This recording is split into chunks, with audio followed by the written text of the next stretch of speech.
사역이 지배하고 있는 것 같습니다. 세상의 교회를 보는 시선은 갈수록 차가워지고 있고 교회 안에서는 황금 시대, 지난날의 황금 시대를 그리워하며 세상과 멀어지는 모습을 보이고 있지 않는가 생각이 듭니다. 그런 의미에서 교회의 공적 사명과 역할을 살피고 현대사회에 적합한 교회론을 정립하는 것, 그리고 그 토대 위에서 새로운 사역의 전망을 세우고 실천하는 것은 선택이 아니라 필수적인 요청이라고 생각이 듭니다. 저는 그런 의미에서 특별히 결론에서는 공공신학의 관점에서 오늘의 교회 수치와 성도와 교회사가 전하는 교회의 정체성, 사명을 살펴보고 그 현대사회에서 교회의 공적 정체성과 책임을 지지하는 교회론적 요인들을 살펴보려고 합니다. 두 번째로 오늘의 교회를 보는 시선들, 제가 말하기도 부끄럽고 민망한 그런 소식들을 자주 접하게 됩니다. 여기에 소개된 내용들이 그렇게 새롭지는 않을 것 같습니다. 제가 교회의 외부에서 보는 혹은 내부에서 우리가 알고 있는 교회 여러 가지 연약한 모습들, 불의한 모습들을 찾던 중에 작년 11월 15일에 뉴스엔조에서 시리즈로 11번인가요? 그렇게 나왔던 그 거룩한 범죄자들이라고 하는 기획 기사를 보게 되었습니다. 그 기사의 첫 번째 시간 시리즈의 첫 번째 기획인데 2013년도부터 22년까지 최근 10년 동안 법정에서 그냥 뭐 개교회 차원에서 아니면 교단 차원에서 문제가 되고 타임하고 징계된 차원이 아니라 사회 법정에 있었던 목회자들의 사건을 분석한 기사를 보게 되었습니다. 뉴스엔조이가 분석한 성직자들, 거기에 목회자, 전도사, 신학생, 선교사 등이 다 포함이 되는데 그 성범죄 형사 사건은 모두 283건이라고 합니다. 그리고 중복된 사람들이 있어서 259명이 피의자로 형사처벌을 받았습니다. 그 주요한 내용은 기사를 통해서도 보실 수가 있는데 제가 간략하게 발췌한 내용들은 거기 있습니다. 사실 성폭력 피해자는 여성, 아동, 청소년 그리고 인적 신뢰관계에 집중되어 있습니다. 그 기사의 내용입니다. 제가 직접 인용한 겁니다. 판결문에 나오는 피해자는 총 529명인데 그중 519명이 여성이었다. 남성 피해자는 12명이었고 나머지 2명은 성별을 파악할 수 없었다. 연령대를 확인할 수 있는 피해자는 총 479명이었다. 이 가운데 절반에 가까운 240명이 미성년자 45.4%, 거의 50%죠. 아동 청소년이었다. 이 중에 10세 미만 피해자도 24명 포함되어 있었다. 성인 피해자는 239명인데 그중 20대가 196명을 차지했다. 전체 피해자 중 20대 이하 피해자의 비율이 74.9%에 달했다. 성범죄는 이단과 정통을 가리지 않고 발생했는데 기하성 소속, 감옥의 목사는 징역 15년, 예수교 장로의 통합 즉 노회장까지 지냈던 유남욱의 목사, 그리고 기독교 대한감교회 이남욱의 목사, 한국 침례교회에서도 노남욱의 목사는 각각 징역 12년을 선고받았습니다. 징역 남성받은 사람 18명으로 집계되어 있습니다. 간해 목회자 259명 중 34명은 이미 성범죄 전과에 있는 동종 누범이었고 특히 조아무개 목사는 불법 촬영, 분당 메시지 전송 등으로 전과는 6차례에 달했다고 합니다. 상담사로도 일했던 강아무개 목사는 2012년 강간미수로 징역형을 선고받았는데 그는 출소 후에도 반복적으로 성범죄를 저질렀습니다. 2016년 내담자들을 강제추행에 징역 3년을 선고받고 복역한 후에 2021년 또다시 강제추행을 저질러 현재까지 복역 중입니다. 경남 창원에서 목회하는 송아무개 목사는 2012년부터 공연 음란죄로 벌금형을 3회, 징역형을 1회 선고받았지만 현재도 목회를 계속하고 있다고 합니다. 이거 그 시리즈물의 첫 번째 기사에 나오는 내용이고 이어지는 내용들은 더 부끄러운 소식들입니다. 교회 안팎에서 이런 범죄가 저질러지고 있다는 소식은 저희들이 간간히 뉴스를 통해서 또 전해 듣기는 하지만 구체적인 통계와 형량을 수치로 대하는 것은 참으로 안타깝고 부끄러운 일이 아닐 수 없습니다. 이미 한국 교회는 스스로 회복할 수 있는 자정 능력을 상실한 것이 아닌가 하는 자괴감이 듭니다. 일반적으로 개인이나 공동체의 정체성은 두 가지 영역에서 이루어집니다. 쉽게 자기가 생각하는 나와 남이 보는 나가 되겠죠. 두 영역이 완전하게 일치하는 것이 이상적이지만 그런 경우는 거의 불가능할 것입니다. 그러나 스스로 생각하는 영역과 외부의 평가가 완전히 분리된다면 그 또한 심각한 상황인식이 될 것입니다. 한국 교회를 향한 사회의 시선이 곱지 않다는 것 많은 분들이 동의할 것입니다. 일부 성직자들의 도덕적 일탈, 목회직 세습, 성적 스캔들, 잘못된 재정 운영 등이 대표적인 그런 잘못된 사안들입니다. 사회적 주목을 받는 빈도가 높아지고 비판적인 평가가 형성된 것이 어제 오늘의 일이 아니기 때문입니다. 이러한 사안들을 일부 교회와 목회자들의 문제로 변호하고 잘못된 일반화라고 경고하기에는 현실의 교회가 너무나 부족한 측면이 있습니다. 1997년 25년 전에 한국 갤럽이 실시했던 한국 종교의 10대 조사라고 하는 여론조사에서 종교에 대한 불신 이유들을 응답한 내용이 나옵니다. 특별히 개신교가 다른 종교들에 대해 부정적인 이미지를 갖게 된 항목들이 소개되었는데 대표적으로 참 진리보다 교회 확장에 더 관심한다는 응답이 76%, 일반 사람들의 눈에도 그렇게 보였습니다. 헌금을 강요한다는 항목도 다른 종교에 비해 2배 이상의 부정적인 응답을 하고 있었습니다. 성직자의 자질이 우수하다는 항목에서는 불교가 그리고 카톨릭이 첫째와 두 번째였고 22.8%의 응답자들만이 개신교 성직자의 자질이 우수하다고 응답하였습니다. 손규태 교수는 한국 교회의 신뢰성 상실의 원인으로 복음으로부터의 일탈, 성직자들의 도덕적 일탈, 교회 운영의 비민주성, 군사 문화의 영향을 들고 있습니다. 참으로 아픈 지적입니다.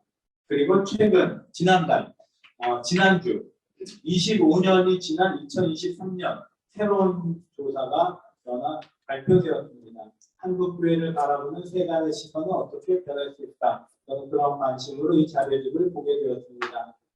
2023년 2월 16일 열흘 전이네요. 사단법인 기독교윤리 실천운동이 발표한 한국교회의 사회적 신뢰도 여론조사라고 하는 한국 갤럽 리서치 GN컴 리서치를 통해서 발표한 자료집을 접하게 되었습니다. 교회를 보는 한국 사회의 시선이 더욱 차가워진 것을 알게 됩니다. 1,000명의 뉴욕 표본이 응답한 동조사에서 한국 교회에 대한 긍정적인 응답, 신뢰한다, 대체로 신뢰한다는 신뢰하지 않는다, 전혀 신뢰하지 않는다는 응답 대비 21%대 74%에 달하고 있습니다. 이러한 응답의 배경으로 신자가 아닌 사람들이 많은가 하면 그렇지도 않았습니다. 스스로 자신이 신앙심이 깊다고 밝힌 이들이 45.8%이고 보통이라고 응답한 이들이 36.8%, 신앙심이 없다, 깊지 않다라고 밝힌 이들은 17.4%였습니다. 결국 신앙심이 깊거나 보통인 이들이 80% 넘게 참여한 조사에서 한국 교회를 신뢰하지 않는다고 80%가 응답하고 있는 것입니다. 구체적인 질문과 응답 가운데 눈길이 가는 항목은 특별히 기독교 목사의 말과 행동에 대한 질문이었습니다. 목사의 말과 행동에 믿음이 간다는 질문에 긍정은 20.8%, 부정이 74.6%였습니다. 기독교인의 말과 행동에 믿음이 간다. 평신도와 목회자 다 포함할 수도 있겠는데 여기에는 긍정 20.6%, 부정 75.2%였습니다. 가장 친근감이 있는 종교에는 불교가 23.2%, 카톨릭이 19.9%, 기독교가 19.6%로 응답하였습니다. 가장 호감이 가는 종교, 좀 친근감도 호감이 좀 다른 것 같은데 카톨릭이 24.7%, 불교가 23.4%, 기독교는 16.2%였습니다. 그런데 더 심각한 것은 친근감이나 호감 자체가 없거나 모르겠다, 관심이 없다는 응답이 34.4%, 32.6%를 차지하는 것입니다. 저는 이 항목을 보면서 어쩌면 우리 이 사회가 더 이상 교회에 대하여 기대하지 않는 것이 아닌가라는 생각이 들었습니다. 부정적 인식 혹은 비판은 기대하는 바에 미치지 못하는 대상을 향하여 갖는 감정일 것입니다. 기대하지 않으면 비판할 필요가 없습니다. 원래 그런 집단으로 비춰진다면 부정적인 인식보다 더 무서운 무관심으로 발전할 것입니다. 제가 체감하는 무종교 혹은 무신론적인 성향은 이런 조사에 나타난 수치보다 더 큽니다. 저는 감리교회통대학에서 지난 2014년부터 기독교 개론을 강의하는데 첫 수업에서 일반학과 학생들이죠. 학생들의 종교를 그냥 가볍게 질문합니다. 교회 다니는 사람, 그리고 교회 기독교인이 아니더라도 종교가 있는 사람. 10년 전 강의를 시작할 때만 해도 한 반 40명 가량에서 7, 8명, 많으면 10명 정도가 적어도 기독교인이거나 다른 종교, 불교 아니면 기독교인이었습니다.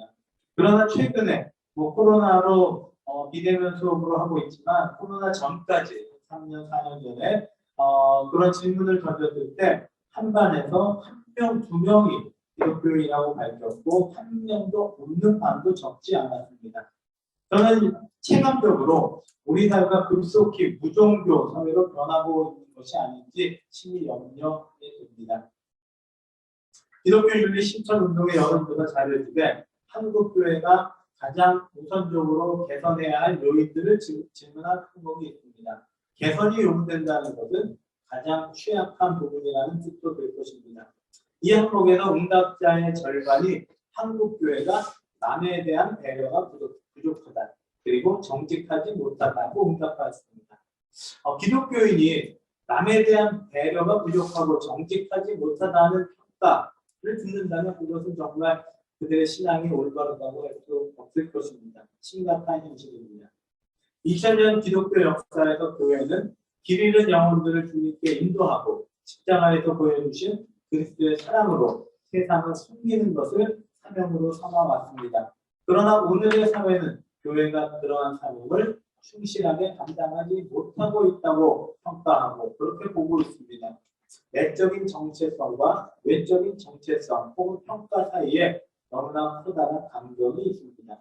세상을 구원하기 위하여 세워진 교회가 세상의 신뢰를 얻지 못하는 이유, 복음으로 세상을 변화시키고 구원으로 인도하기 위하여 어떤 역할을 해야 하는지 다시 한번 진지하게 생각해야 하는 이유라고 생각이 듭니다. 그런 의미에서 교회론, 너무나 이 부분은 다 익숙하시리라고 생각이 드는데 성서의 교회론과 또 대표적인 신학자들, 제가 시간 관계상 정말 찾아보고 싶었던 신학자들 몇 분을 소개하지 못해서 아쉽지만 나중에 또 그걸 좀 수정할 때 또 하려고 합니다. 그런 그분들의 신학 교회론을 좀 살펴보고 이제 현대 사회에 필요한 공적인 교회론을 보려고 합니다. 먼저 성서의 교회론은 우리가 잘 아는 것처럼 모두 신약 성경에 나타나고 있고 마태복음 16장 18절에는 예수님께서 베드로에게 하신 말씀으로 잘 대표됩니다. 내가 내게 이르노니 너는 베드로라. 내가 이 반석 위에 내 교회를 세우리니 음부의 권세가 이기지 못하리라. 복음서들 중에서 마태복음만 이 본문을 전하고 있는데 신학학자들은 이 본문이 베드로 계열의 신앙 공동체와 또 바울 계열의 신앙 공동체 가운데서 베드로 계열 신앙 공동체나 베드로의 정통성을 주장하기 위해서 추가된 구절이라고 해석하는 학자들도 있습니다.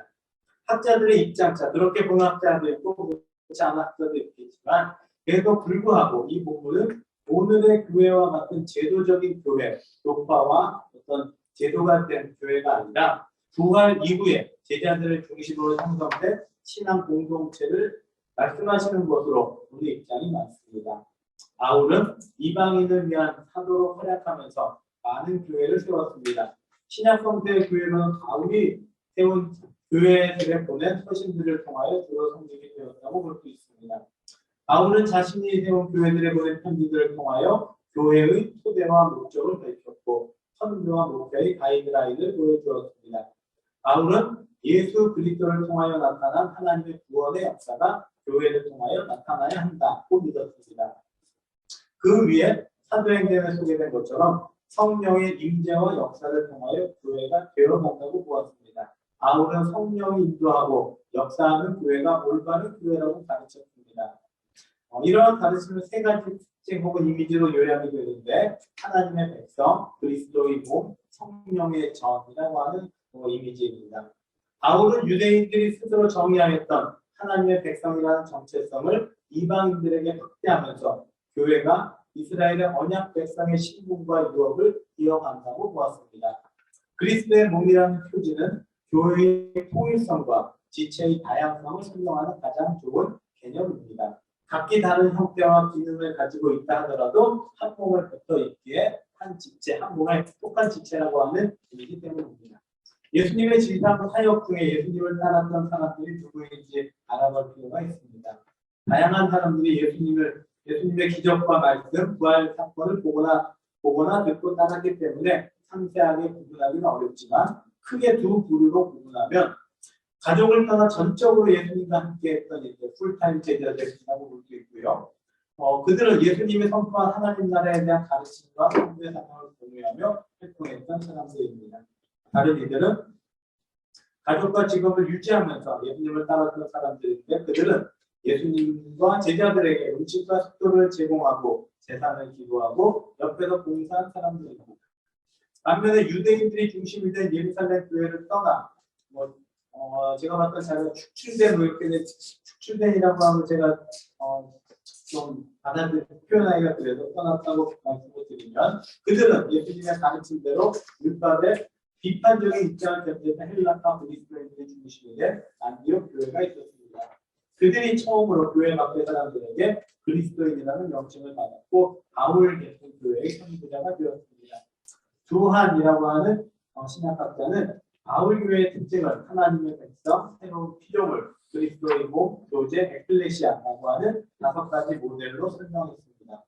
특히 새로운 피조물로서의 교회를 설명하면서 교회 공동체 안에서 메시아적 삶의 질과 모습을 의미하는 동시에 세계를 보는 새로운 시각을 제시하는 선조적 차원도 포함된다고 해석하였습니다. 즉 세계가 하나님 나라의 변혁의 터전임을 증언하고 대행하는 것이 새로운 피조물로서의 교회라고 하는 의미가 있습니다. 그는 바울의 교회론에 그리스도 안에서의 신앙적 삶의 차원, 신앙의 공동체성, 부활한 주가 성령 안에서 임재한 것, 그리고 삶의 끊임없는 변혁과 세계 변혁을 향한 신앙인들의 책임이 그 이면에 포함되어 있다고 보았습니다. 신약 성서의 교회론은 예수 그리스도를 따르는 유대인 공동체에서 출발하여 이방인의 교회로 확장되고 복음 전도와 선교를 사명으로 이해하면서 받아들이면서 세계를 향한 하나님의 구원의 계획을 증언하고 실천하는 신앙 공동체로 발전되어 왔다고 정리할 수 있겠습니다. 이러한 특징을 적극적으로 해석하여 교회를 공적인 공동체로 보는 관점이 있습니다. 이러한 관점을 소개하면 성령의 충만한 현존, 평등 공동체, 사랑의 친교 공동체, 섬김의 공동체, 세계 변혁적인 종말론적 대안 공동체, 하나님 나라의 성취적 현존입니다. 이건 윤철호 교수 같은 한국교회 하나님 나라를 위한 공적 신학에 소개되어 있는 그러한 정의에 저는 대단히 긍정적으로 받아들여 소개를 합니다. 성령의 임재가 교회의 출발과 동력이 되었다면 그 기초 위에 세워진 교회 공동체는 모든 구성원들이 평등한 공동체였고 오직 하나님만 아버지가 되고 그리스도만 스승님의 지도자가 되었기 때문에 마태복음은 이 점을 가리켜서 너희는 낫게한 칭함을 받지 말라. 너희 선생은 하나요. 너희는 나 형제니라. 땅에 있는 자를 아버지라 하지 말라. 너희 아버지는 한 분이시니 곧 하늘에 계신 이시니라. 또한 지도자라 칭함을 받지 말라. 너희 지도자는 한 분이시니 곧 그리스도시니라. 고 말하고 있습니다. 또한 세계 변혁적인 종말론적 대한 공동체로서의 교회는 세상으로부터 부름을 받은 동시에 세상을 향하여 갈 것을 부름받은 존재들입니다. 세상으로부터의 분리와 세상을 위한 변혁, 세상으로부터의 자유와 세상을 향한 사랑의 변증법적 관계성 안에 교회의 의미와 사명이 존재한다. 이 것을 밝히고 있습니다. 김균진 교수는 신약성서의 교회를 이렇게 설명합니다. 교회가 그리스도의 몸 혹은 공동체로서 실존하는 그리스도라면 교회는 그리스도께서 하신 일을 계속해야 한다. 그의 머리 되신 그리스도의 길을 따라야 한다. 그리스도께서 이 세상에 대하여 책임적 존재였다면 교회도 이 세상에 대하여 책임적 존재가 되어야 한다. 예수의 모습을 담고 예수의 하신 일을 뒤따라하는 여기에 교회의 본질적 사명이 있고 존재 이유와 목적이 있다. 당연히 모든 교회가 자신들이 예수님의 사역을 하고 있고 예수님을 닮아가려고 한다고 노력할 것입니다. 그러나 예수님은 교회를 사랑하시고 부르신 것이 아니라 교회를 통하여 세상을 구원하고 사랑하시는 것을 좀 깨닫게 되기를 또 현실 실천적으로 적용하게 되기를 바랍니다.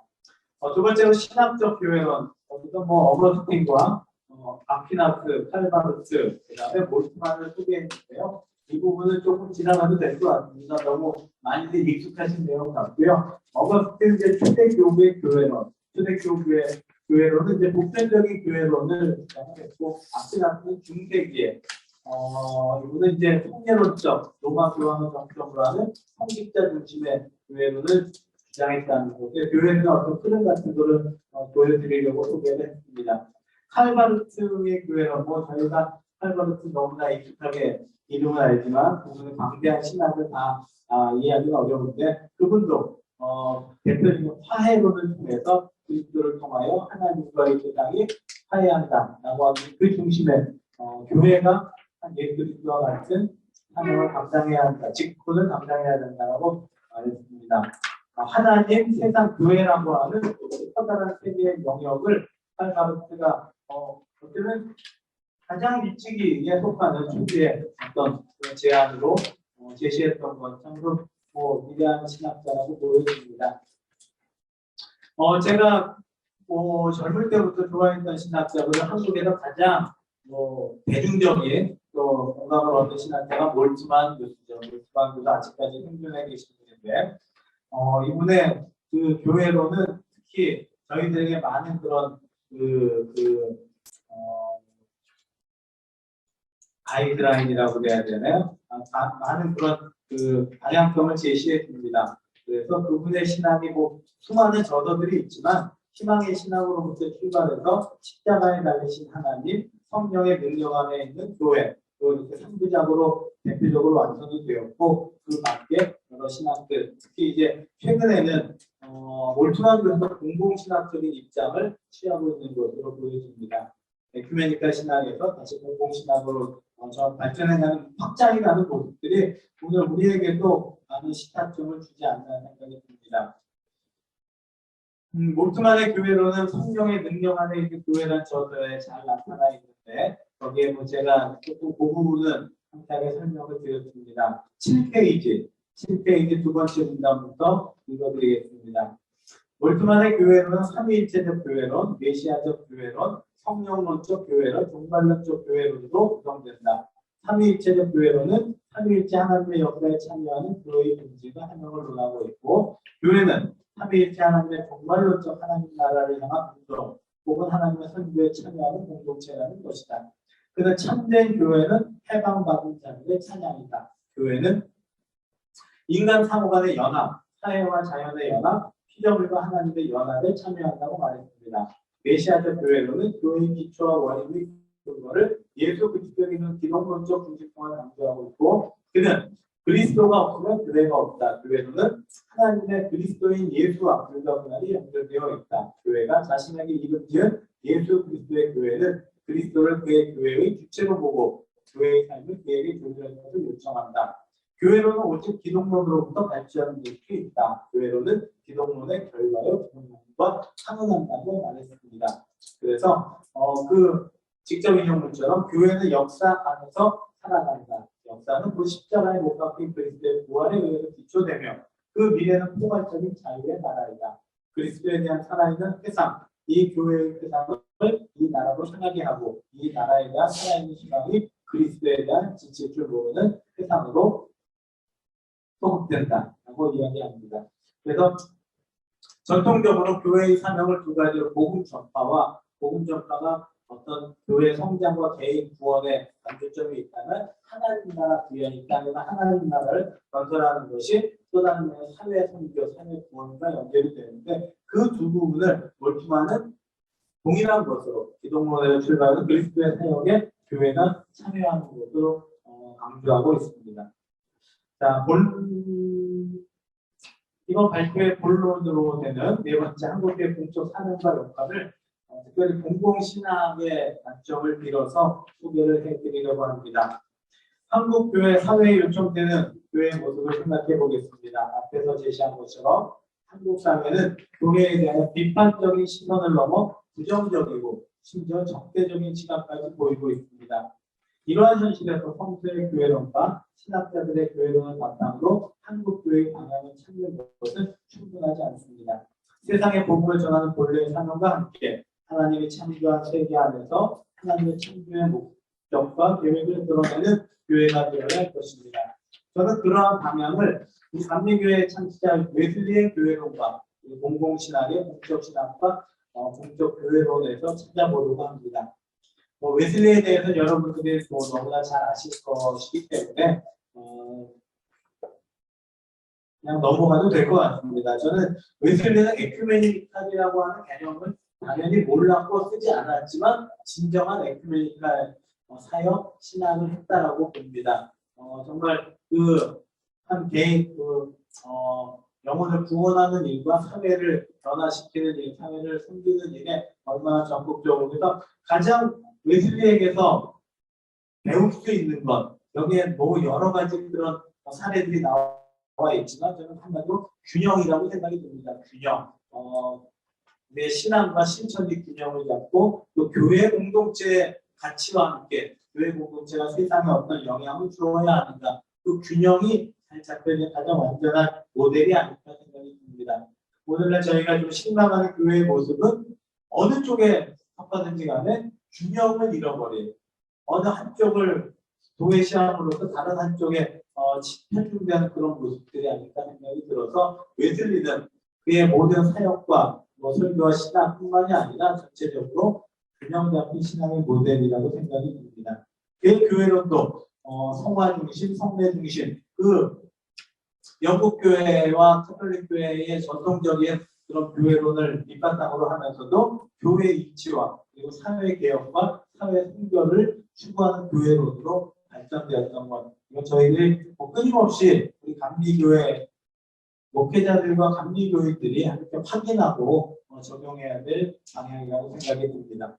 자, 공공신학 혹은 공적신학, 아직 우리나라에서 그렇게 용어가 인지되지 않았는데 공적신학, 공공신학은 이렇게 혼용하고 있습니다. 이 저는 공공신학이 좀 발음하기도 좋고 맞지 않다. 공적신학은 조금 좀 오피셜 이런 뜻도 있기 때문에 공공신학 퍼블릭 디아라지라고 부릅니다. 그래서 공적 교회론을 함께 보겠습니다. 오늘의 교회와 그리스도인들이 성서가 전하는 그리스도의 예수 그리스도의 가르침을 얼마나 실천하고 살고 있을까? 세상을 향한 하나님의 사랑과 사랑의 상징인 성육하신 그리스도는 하나님을 사랑하라는 계명과 함께 이웃을 자기 몸과 같이 사랑하라고 명하셨습니다. 사랑에 대한 해석이 다양할 수 있지만 그 안에 담겨져 있는 메시지는 분명합니다. 그리스도인들은 하나님만 사랑하라고 부름받은 사람들이 아니라는 것입니다. 이웃을 어떻게 사랑할 수 있겠습니까? 정통주의 신학은 구제와 봉사를 말할 것입니다. 민중신학이나 해방신학과 같은 정치신학과 행동신학은 구조적 변혁에 참여하는 것을 지지할 것입니다. 이 장에서는 한국교회에서 확장되고 있는 공공신학의 내용을 통하여 교회의 공공성과 공적 책임을 살피고자 합니다. 세상의 신뢰를 잃어가는 한국교회 신앙 실천의 바로 방향과 동력을 제공할 수 있다고 생각이 듭니다. 최근 활발하게 논의되고 있는 공공신학의 정의가 학자들마다 다르지만 대략적으로 정의하면 공적 영역에 있어서의 교회의 위치를 논하고 교회의 사회적 형태에 대해 관심하며 사회에서의 교회의 역할에 대해 관심하는 신학이라고 볼 수 있습니다. 대표적인 공공신학자 스테카우스는 공공신학을 정치신학과 구별하면서 정치신학은 사회에 대한 정치적 관점에 관심하는 경향이 있는 반면 공공신학은 정치에 대한 사회학적 이론에 더욱 관심한다고 주장합니다. 여기에 대한 해석은 다양하겠지만 한번 그 의미를 생각해 보시기 바랍니다. 스테카우스는 공공신학이란 공적인 논쟁들이나 문화, 사회, 과학기술, 경제, 정치에 관한 문제들을 다루는 신학의 한 종류, 또한 비기독교적인 전통들이나 사회과학, 역사과학과 더불어 비판적인 대화를 하고자 하는 신학의 한 종류라고 말하고 있습니다. 정의는 넘어가고 두 번째 문단으로 가시면 손준태 교수님의 책에 또 좋은 가르침이 있습니다. 교회의 공적 의미를 두 가지 차원으로 설명하셨는데 하나는 세계 개방성이고 또 하나는 사회적 공공성이었습니다. 그래서 세계 개방성은 종교 단체로서의 교회가 수도원과 같은 폐쇄적 은둔자 집단이 아니라 자기가 처한 지역에서 자기를 개방하고 지역민들의 삶에 동참하는 것이고, 공공성이란 교회가 사적 조직이나 단체가 아니라 공적 집단으로서 자기가 속한 사회에서 책임성을 갖는 것이라고 설명합니다. 한국 교회가 사회적 신뢰를 상실하게 된 원인도 이러한 공적 의미를 잃어버린 데 있지 않을까 생각이 듭니다. 윤철호 교수는 한국 교회가 성장 동력을 잃어버리고 급속한 신자 감소를 막게 된 원인들을 제시하는데 그 해설이 굉장히 많지만 소제목만 소개하면 다음과 같습니다. 교회의 세속화, 모두가 동의하는 내용입니다. 영적 능력의 약화와 정말로적 하나님 나라의 비전 상실, 너무나 현세적인 그런 목회와 교회 모습들을 이야기합니다. 교회와 그리스도인의 부도덕성, 이것도 앞에서 말씀드렸던 그 사례와 같습니다. 공동체 의식의 약화와 분열, 내적으로 외적으로 공동체의 어떤 구성원으로의 의식보다는 집단 이기주의 내지는 개인적인 신앙적인 상황을 이야기합니다. 신학적 미성숙, 많은 목회자들뿐만 아니라 교인들이 신학적으로 좀 이렇게 훈련과 박습한 것이 필요하지 않을까 생각이 들고요. 현대사회에 적합한 목회 전략의 부재와 교회 지도자의 리더십의 위기, 여전히 독단적이고 일방적인 그런 교회 운영, 결정 이런 것들이 보입니다. 같은 책에서 윤철호 교수는 한국 교회가 직면하고 있는 도전과 극복 방안을 이야기하는데, 물질적 풍요에 따른 교회 성장의 정체와 교회의 갱신, 첨단 과학 기술 문명의 도전과 교회 지도자의 목회 역량, 사이비 종교단체의 발음과 미신적 신앙, 그리고 사회적 성공으로의 전환, 대형교회 지향과 교회와 사회의 민주화 지향, 통일한 걸 향한 노력, 남북교회 교류와 한국교회가 소원히 할 수 없는 분야입니다. 분열된 한국교회 연합운동, 생태계 파괴의 가속화와 그린 목회, 녹색 목회죠. 먼저 소개한 한국교회 성장 동력 상실과 나중에 소개한 도전들은 교회 안팎의 상황이 얼마나 어려운지를 보여줍니다. 저희가 이렇게 체감적으로 느끼는 세속화라든지 도덕적 이탈이라든지 공동체 의식의 약화라든지 이런 분야도 심각하지만, 저는 개인적으로 첨단 과학 기술 문명의 도전이 앞으로 AI 시대 사람의 어떤 그 참여와 노력이 없이도 운영이 되는 어떤 제도와 시스템이 주는 도전이 가까운 시일 내에 얘가 얼마나 굉장히 가장 큰 도전이 될 수 있겠다고 생각이 듭니다. 특별히 지난 3년간 전 세계가 함께 겪었던 코로나 팬데믹의 공포는 교회의 또 다른 과제를 던져주었습니다. 사회적 위기 앞에서 그리스도인들의 신앙 실천이 어떠해야 하는지, 순교적 자세로 대면 예배를 고집하는 일부 교회의 모습들이 다른 사람들의 눈에 어떻게 보이는지, 비대면 비접촉 시대를 앞당기고 전통적인 사역의 방식이 얼만큼 유효할 것인지를 돌아보게 합니다. 사회적인 불평등과 불공정도 교회가 더 이상 외면할 수 없는 문제일 것입니다. 그러나 더 심각한 문제는 교회 자체가 이념과 지역과 신학으로 분열돼 한 목소리를 내지 못하고 있다는 것입니다. 공공신학이 과제로 하는 7가지 태제를 소개하겠습니다. 사회의 다른 영역과 대화를 통하여 기독교의 진리를 이해 가능한 방식으로 소통하고 변증한다. 이런 거 신학과 신앙의 아주 좀 본래적인 역할입니다. 이론만이 아닌 실천을 통하여 사회적 책임을 수행한다. 사회적 소통과 변증을 통하여 오늘의 특수한 상황들을 향해 말하고 사회의 공공선을 실현하기 위한 병역적 실천에 있어 순서와 사도적 신앙 전통에 대한 충실성을 유지한다. 모든 영역의 사회적 현실을 신학의 기대와 대상으로 삼는다. 자유민주적인 시민사회를 전제하며 투쟁보다 대화, 혁명보다 개혁을 추구한다. 그러나 시민사회가 혁명되지 못한 국가나 사회의 독재적 억압적 상황에서는 정치신학이나 해방신학의 투쟁적 혁명적 방법이 필요할 수 있음을 인정한다.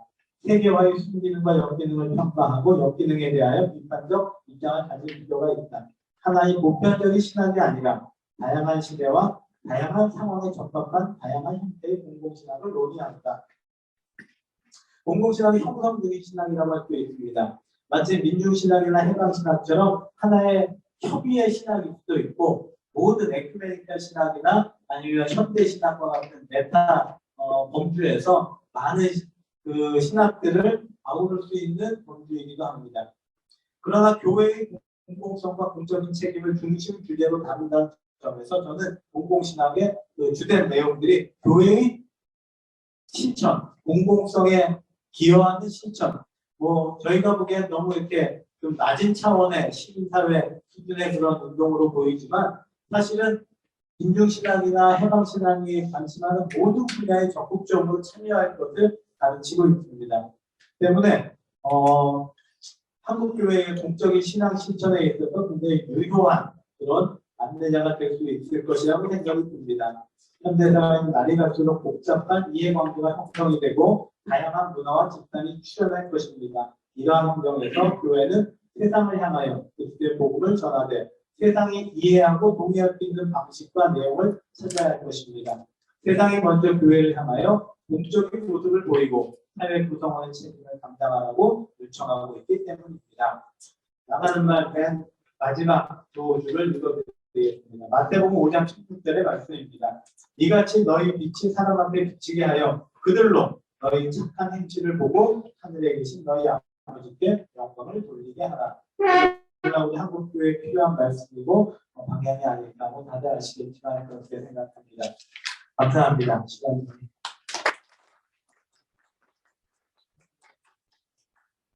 교육을 위한 기회로 감사드립니다. 시간을 보면 한 10분 정도 함께 질문받고 의견을 공유하는 혹시 질문이나 코멘트 있으시면 말씀해 주시면 되겠습니다.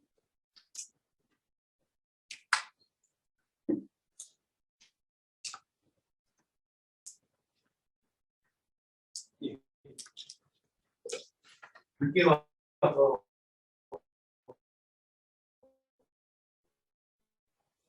부분을 잘 듣지 못했지만 근데 코로나 이후에 달라지는 상황을 보면서 한국 교육을 갖고 있는 여러 가지 문제점들과 자세를 분명하게 맞닥뜨리는 게 아닌가라는 생각을 하면서 해법으로 여러 가지가 나오고 있는데 이제 그런 해법이라고 나오는 것들이 소위 말하는 기존 교회의 교리들을 바탕으로 하고 있는 게 아닌가라는 생각이 들어서 옳던 드는 거잖아요. 근데 저는 오히려 지금까지 우리가 진리라고 믿었고 우리의 신앙 고백이라고 했던 것들이 오히려 전면적으로 다시 재검토돼서 전혀 다른 방식으로 해석이 되고 그것들을 그 안에서 얘기해야 되는 게 아닌가. 예를 들면 뭐 성서에 있는 건 아니지만 교회 안에는 일반적으로 임원들이 있는데 그런 임원들이 세상과 교회를 나누면서 이게 계속 적대적인 추세관계로 몰아간다든가 예를 들어 그런 문제라든가 아니면 뭐 계속의 개념 같은 것도 저는 좀 우리 한민족이 계속 누군가가 누구의 죄를 대신해서 증언을 해줬다 이런 개념들이 뭐 동화나 서화 같은 데 조금 나오고 흥부가 물부정 대신 분장을 맞았다 정도는 알지만 그런 개념들이 사실 우리 사회에서 그렇게 지금 현재로서는 별로 수용되기 어려운 개념들인데 저는 그런 차원에서 우리가 소위 말하는 정통교리라고 하는 것들에 대해서 조금 더 이제는 좀 적극적으로 보고 재해석을 해내야 교회가 살아나갈 수 있는 방법이 아닌가라는 생각을 합니다. 그런 걸 좀 어떻게 생각하십니까? 네, 전적으로 동의합니다. 한국의 교회사 2000년 교회사에 보면 그런 교리들이 만들어진 과정이 있잖아요. 사도신경이 만들어져서 그리스도가 완전한 사람, 완전한 하나님이라고 그렇게 믿기로 하자고 결정한 거죠. 그렇게 믿어지는 게 아니라 그냥 너무나 많은 이단들과 논쟁들이 있었기 때문에 그 논쟁을 300년이 넘게 했습니다. 그래서 더 이상은 논쟁하지 말고 그렇게 믿기로 하자. 그렇게 만들어진 것이 우리가 전통 교리들인데 저도 뭐 니케아 신조에 나와 있는 교회의 네 가지 본성, 하나의 거룩하고 보편적이고 사도적인 교회라고 하는 것이 현대 사회에서 여전히 유효한가? 아니면 또 추가되어야 되지 않을까? 아니면 뭐 사도성은 이미 없어졌기 때문에 사도성은 뭐 로마 교황만이 자기가 그 전통을 이용하고 있다라고 생각하기 때문에 그거는 뭐 성서적인 전통에 용납하거나 뭐 이런 해석들이 필요하다고 생각이 듭니다. 그래서 1961년부터 65년까지 제2차 바티칸 공의회에서 엄청난 그 변화를 카톨릭은 했거든요. 그래서 뭐 대표적으로 뭐 다른 기독교에 대한 입장도 바꿨고 그리고 뭐 마리아에 대한 것도 재해석을 했다라고 제가 봤던 것 같습니다. 근데 기독교는 이러한 필요성이 있다라고 저는 공감을 하고 저 역시도 여러 가지 생각을 하지만 어느 회의에서 할 것인가? 과연 누가 했을 때 그것을 기독교 전체의 어떤 그 입장으로 받아들일 것인가? 문제가 있다는 것이죠. WCC가 세계 교회 개신교를 대표하는 연합기관이라고 하지만 당장 우리 교회에서 감리교회에서부터 탈퇴하자라고 그러고 있고 또 절반의 기독교인이 속해 있다라고 하는 뜻은 절반은 속해 있지 않다는 뜻이기도 하고 또 뭐 복음주의 소위 말하는 복음주의가 에큐메니칼 진영과 이게 대립적인 어떤 프론트들을 만들어가고 이런 것들이 개신교에 너무 안타까운 현실이라고 생각이 듭니다. 그러나 그럼에도 불구하고 우리가 포기할 수 없는 것은 정말 지금 말씀해 주신 것처럼 현대 사회에 적합한 복음을 전하는 방식들을 계속해서 추진해 나갈 때 그것이 다른 사람들에게 인정을 받고 확산될 것이라고 하는 희망이죠. 지금은 너무나 작지만 공공신학도 저는 굉장히 긍정적으로 보는 이유가 그분들은 그렇게 인정을 하지 않을 텐데 제가 공공신학을 이제 관심을 갖고 이렇게 보면서 이거는 공공신학자들 대부분 우리나라에서도 저 합동 측 그리고 통합 측 아주 보수적인 계열 사람들이 하십니다. 저는 너무 좋아요. 공공신학은 복음주의판 해방신학이에요 거의. 그런데 그렇게 등치라고 그분들은 상당히 거부감을 갖죠. 제가 말하는 해방신학에서 가장 중요한 단가성인데 단가성은 가난한 사람들이잖아요. 근데 가난한 사람들을 단가성이라고 하면 소수 같지만 가난한 사람이 80%라고 하면 그들은 단가가 아니라 주주거든요. 소위 그 10% 뭐 5%의 지배계급이 단가적인 것이고 나머지 가난한 사람들은 전체적인 것이죠. 그럴 때 보편성을 갖게 되면 그래서 공공성이 거기에 들어가는데 해방신학, 민중신학 얘기했을 때 단파적이고 약간 이렇게 너무 범주가 좁은 대상화하는 것 같지만 실제로 민중이 우리나라에도 뭐 50% 60% 될 거 아닌가 중산층이 몰락하고 이러면서 그럴 때 공공신학을 좀 강화시켜주는 게 좋을 것 같고 왜 공공신학의 담론들이 우리 안에 들어왔으면 좋겠다는 생각이 듭니다. 그런데 이제 한 가지 염려스러운 것은 에큐메니카 운동도 1990년대 후반에 에큐메니카 운동의 위기감들이 세계 교회에 오면서 광의의 광범위한 에큐메니즘, 와이더 에큐메니즘이라고 하는 운동 그 시도가 있었습니다. 그래서 교회 밖의 모든 문제 이미 세상을 향한 어떤 관심과 신학적 작업을 했지만 더 적극적으로 참여하자라고 와이더 에큐메니즘을 말했는데 내부적으로 굉장히 큰 비판을 맞이합니다. 교회 안의 문제를 해결하지 못하고 교회 안에 어떤 합의도 보지 못하면서 영향력도 충분하지 않게 세상의 모든 문제들을 다룰 필요가 있나 이런 비판이 또 받으면서 지금은 뭐 거의 또 이렇게 가라앉은 상태입니다.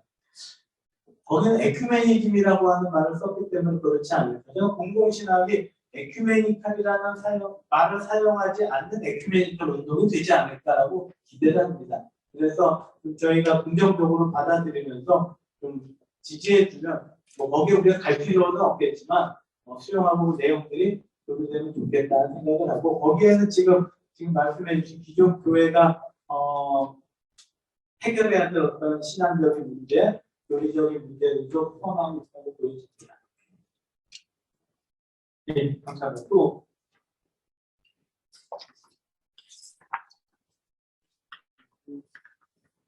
발제를 하셨는데 그러면 이건 파편화되어 있는 감리교회를 놓고 이 감리교회를 바라보면서 만약에 지금 짧게 공교회가 뭐냐라고 간단하게 정리를 하신다면 어떻게 정리를 좀 하실 수 있을까? 다들 좀 궁금합니다. 제가 그 이 발제를 준비하면서 읽었던 자료들 가운데서 가장 은혜를 받은 부분은 송규태 교수님의 그 이야기입니다. 목적 차원이 세계 개방성과 사회적 공공성이다.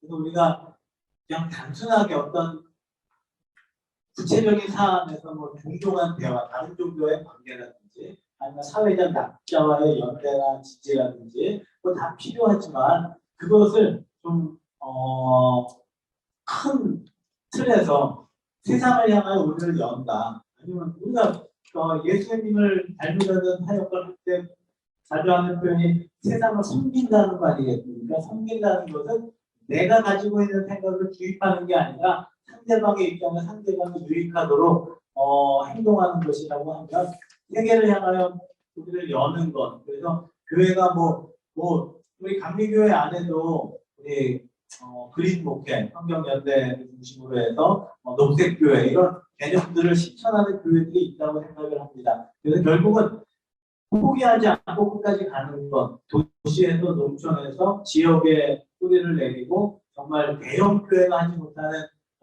연대감을 갖는 작고 강한 교회들, 힘들고 어렵지만 모두가 성공이란 개념이 다른데 크고 넉넉하고 경제적으로 안락한 어떤 물론 대형교회가 할 수 있는 어떤 그런 역할들이 있는데 모두가 그걸 추구하는 건 정말 잘못된 것이고 각자의 지역에서 작고 강한 그런 그리고 이렇게 정말 올바른 신앙이라고 하는 말도 우리가 굉장히 교만한 표현 같아요. 올바른 신앙이라고 하는 다른 사람의 신앙은 올바르지 않다라고 하는 뜻이 있어서 참 되게 적절하지 않다라고 생각이 드는데 그럼에도 불구하고 다른 용어가 없기 때문에 우리는 올바른 신앙 실천을 찾아서 계속 노력을 해가야 되지 않을까. 우리 감리교회는 태물결에 국가신 목사님들이 이미 그렇게 하고 계시고 우리가 당장에 다른 사람들의 어떤 박수배치를 원하는 게 아니라 우리가 하나님께서 원하시는 길이라고 믿기 때문에 가다 보면 점점 함께하는 분들이 많아지지 않을까라고 30년 전부터 바라왔는데 지금도 바라고 있지. 근데 그게 결론이 아닐까 생각이 듭니다. 예, 또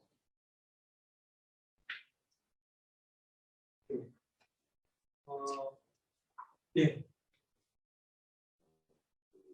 catholic 쪽을 보면 성직자들의 그 물적 부대가 등하잖아요. 좀 크게 얘기해 주세요. 성직자들의 급여라고 할까요? 예. 물적 부대가 동등하잖아요. 예. 도시에 있거나 큰 교회에 있으나 작은 교회에 있으나 그리고 우리는 어떻게 보면 교회가 전체성 속에 있다고 보아져요. 네. 그래서 내가 캐톨릭 신자 어느 지역 성당의 그 신도다라고 하더라도 이게 이제 이사를 가면 그 교회로 가는 게 아니라 그 지역에 있는 또 다른 캐톨릭 성당으로 이렇게 파송이 되어져서 가게 되어지거든요. 그래서 이게 교회가 개체와 개인화되지 않고 전체 속에 보편적 교회 속에 이렇게 함께 길을 가고 있다라는 생각이 들거든요. 근데 지금 개신교는 같은 직종에서 참 월급 차이가 심한 직종이 개신교 목사라 그래요. 그리고 다 파편화돼서 우리가 지방에 속해 있다고 하더라도 그냥 개체 교회예요. 다른 교회랑 전혀 상관없어요. 그냥 행사나 사업 몇 가지 정도만 함께 하는. 그 외에는 거의 공무되는 개념들이 없어요. 큰 교회가 이제 조그만 교회에 재정적 시혜를 베푸는 목회자를 지원하는 선교비 목표로 그 정도. 그게 이렇게 요원한데 사실 공적 교회, 교회 공공성 정도를 얘기하려면 지금 카톨릭의 그런 정도가 뭐야 교회의 공공성을 얘기할 수 있지 않을까 싶은데 지금 이게 감리교회만 보더라도 이걸 갈 수 있을 건지 어떻게 수순을 밟고 가야지 적어도 그렇게 갈 수 있다고 보아지는지 있을 수 있습니다. 거기에 대한 더 양 목사님이 더 잘 아시지 않습니까? 뭐 단적으로 볼 때 감독회장 선거, 연예별 감독 선거에 나오는 후보자들의 공약에 대부분 그런 내용들이 들어가지 않습니까? 비전교회 지원, 비전교회 살리기, 비전교회 목회자 지원. 그런데 그러한 일들을 정말 뭐 한꺼번에 될 수는 없겠지만 점진적으로라도 이루어가기 위해서는 또 해물결과 또 우리 예전부터 감리교 목회자 모임들에서 수준이 제시되었던 뭐죠? 그 통계표 정직하게 작성해서 부담금 정직하게 납부하기만 해도 그게 공부해서 다른 데로 새지 않도록 하고 하면 가능할 거라는 지적들에 동의를 합니다. 그리고 카톨릭과는 뭐 저희가 제도적으로 완전히 다르기 때문에 그 중앙 집권적으로 일원화된 그런 시제가 그런 긍정적인 측면도 있지만 상당히 그 하이어라키 수직적이고 또 폐쇄적이고 상하 이런 것도 있지 않을까 생각이 들어서 우리 개신교의 역동성이라고 하는 게 사실은 뭐 미국 UMC나 독일 같이 국가교회에 속해 있는 목회자들의 경우 동일한 급여, 뭐 UMC는 조금 다르겠지만 최저급여를 다 보장을 하니까 그런 것들이 그런 상황 속에서의 목회 사역자, 목회자들의 모습과 한국 교회는 각계 전투, 개별 전투, 뭐 생존 뭐 이런 것처럼 보이지만 그로 인해서 또 교회가 치열하게 우리 세대에서는 뭐 개척해서 30년, 40년 하면서 이루었던 그런 성과들이 있다는 것을 부정하기 어려울 것 같습니다. 다만 지금 이렇게 만들어진 한국교회의 전적인 토대가 모든 구성원들에게 혜택이 주어지고 정말 목회자들이 삶의 어떤 그런 심각한 위협이 없이 목회할 수 있는 환경이 된다는 것이 가장 이상적이라고 생각이 들고 그거를 위한 모든 운동에는 시작이 있고 거기에 대한 동의하는 사람들이 생겨나고 그것을 제도화하는 단계를 거쳐간다라고 생각이 들면 우리는 아주 일단 첫걸음에 머물러 있지 않을까 생각이 들고 뭐 새물결이나 아니면 새물결에서 뭐 시도했었지만 감독 후보를 내고 감독회장 후보를 내는 것도 뭐 개인의 어떤 지위의 문제가 아니라 그런 제도적인 변화를 위한 노력이라고 생각이 들고 그런 것들을 끊임없이 해내야 된다고 생각이 듭니다. 그래서 뭐 지방의 차원에서부터 뭐 어느 이렇게 이미 하고 있는 지방도 있지 않습니까? 그런 것들이 확산되어 가고 연회의 그런 그 압력 내지는 모델들이 되어지고 그렇게 돼야 되지 않을까 생각이 듭니다. 예,